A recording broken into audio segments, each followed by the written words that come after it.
धरती सिखाते हमने सबको बोझ उठाना, गगन सिखाते हमने ऊपर उठते जाना, सूरज की लाली से सीखा जग आलोकित करना, चंदा की किरणों से सीखा सबको पीड़ा हरना, पर्वत ने सिखाए हमने दृढ़ संकल्प बनाना, नदी सिखाए हमने आगे बढ़ते जाना, सागर की लहरों ने सीखा दुख सुख सहे जाना, और तूफान ये सिखलाते हैं आफत में ना घबराना और आफत से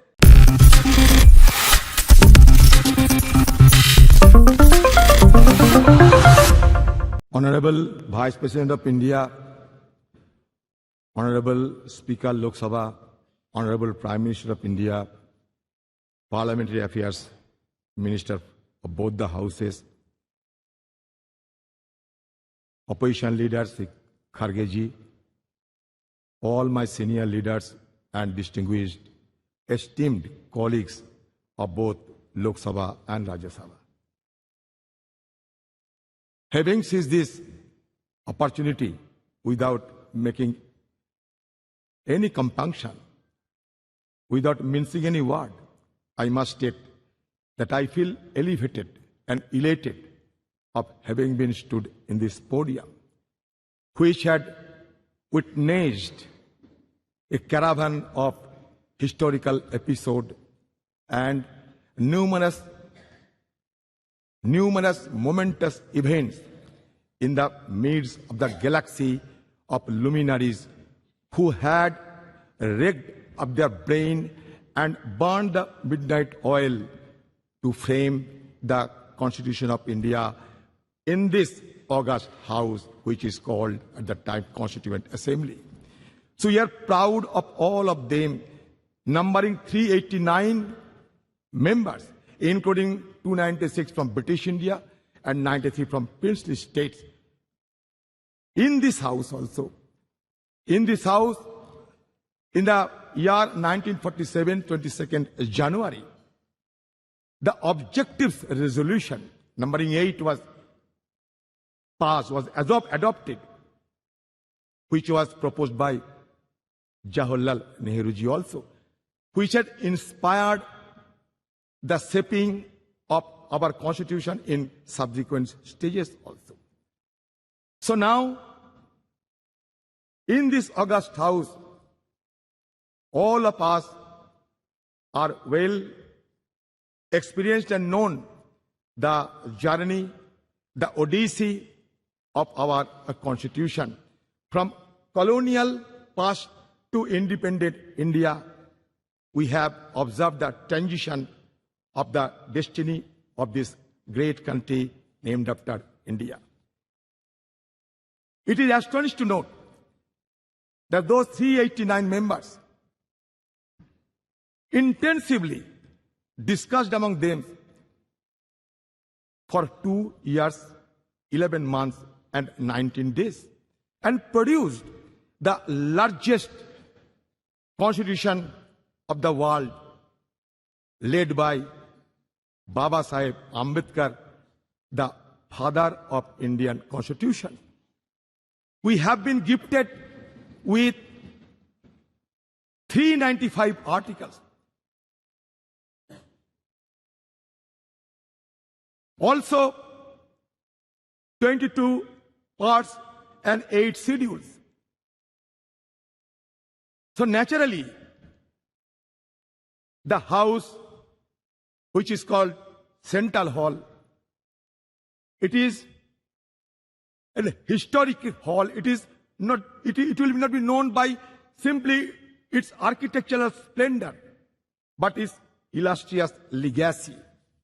Now I come to the point that our ability to attain developed nation status by 2047 hinges on the active involvement of our citizens and the unwavering dedication of their representatives. The groundwork laid in the formative years of our nationhood and also the subsequent years has empowered us significantly.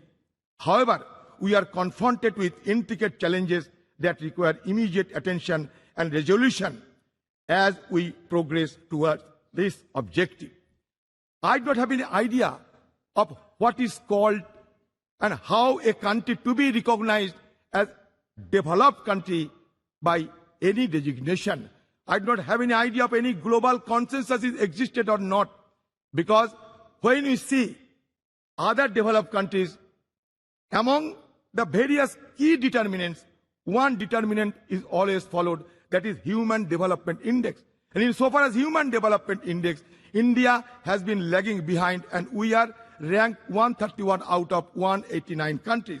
At present, disconcerting reports reveal that the top 10% of India's population controls a staggering 77% of nation's total wealth.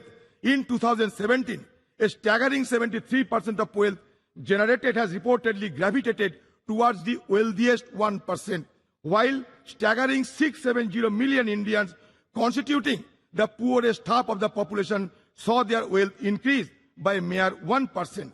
This stark disparity presents a crucial challenge in ensuring that millions of people living below the poverty line have access to fundamental necessities like food, shelter, and healthcare, a prerequisite for advancing towards developed nation status.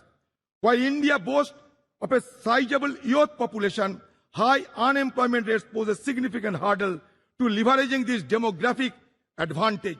Addressing this challenge is paramount, necessitating a concerted focus on job creation and the encouragement of entrepreneurship.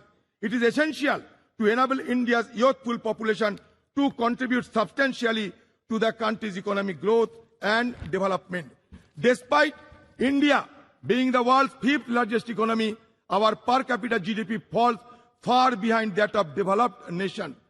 Tackling this economic growth challenge requires pro-growth government policies, maintaining low inflation, reducing interest rates, alleviating unemployment, fostering a skilled workforce, bolstering purchasing power, stimulating demand, and enhancing the healthcare and education sector. India must prioritize the development of a globally competitive, labor-intensive manufacturing sector capable of generating significant employment opportunities. In sum, addressing the pressing issue of high youth unemployment is a pivotal step for India's march toward developed nation status by 2047. I am impatient. I do not want to wait till 2047. Why not before 2047? To realize the vision of becoming developed nation, India must pursue a growth trajectory that is both comprehensive and sustainable.